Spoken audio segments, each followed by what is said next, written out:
ఎవరన్నా అన్న లేనా అన్న మీ ఇంటికాడ పెద్ద లొల్లి అవుతుందన్న లేవురన్నా. మా ఇంటికాడ ఏం లొల్లిరా? మీ డాడీతో రామచంద్ర లొల్లి పెట్టుకుంటున్నా. ఇంట్లో పోయి మాట్లాడదే ఉంది కానీ వచ్చి భూమి రిజిస్ట్రేషన్ చేయి. 10 మందిని ఇచ్చేది నీకు పైసలు వస్తాయా? అరే నీకు ఇజ్జత్ ఉన్నదా? ఏం మాట్లాడతాను? ఏమైందా మీ అయ్యనాడు చెప్తారు. నా పెద్ద లేదురా, 10 మందిలో అయ్యకి అని మాట్లాడుతున్నావు. తిరుపతి నువ్వు ఏం శివ ఇది? తీసుకుంటే పిల్లింది తిరిగి ఏమంటే నొప్పి వచ్చిందా నీకు? మంచిగా మాట్లాడు, వస్తుందా ఇస్తుందా ఏం మాట్లాడుతున్నావు? పెద్ద మనిషి లెక్క మాట్లాడు. బాబు ఏమైంది? ఆయన అడిగేది నన్ను అడుగు, నేను చెప్తా.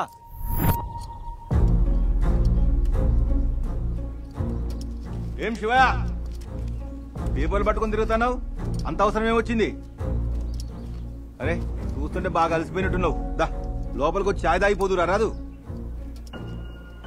అరే ఏం ఆలోచిస్తున్నావా? దా లోపలికి రా.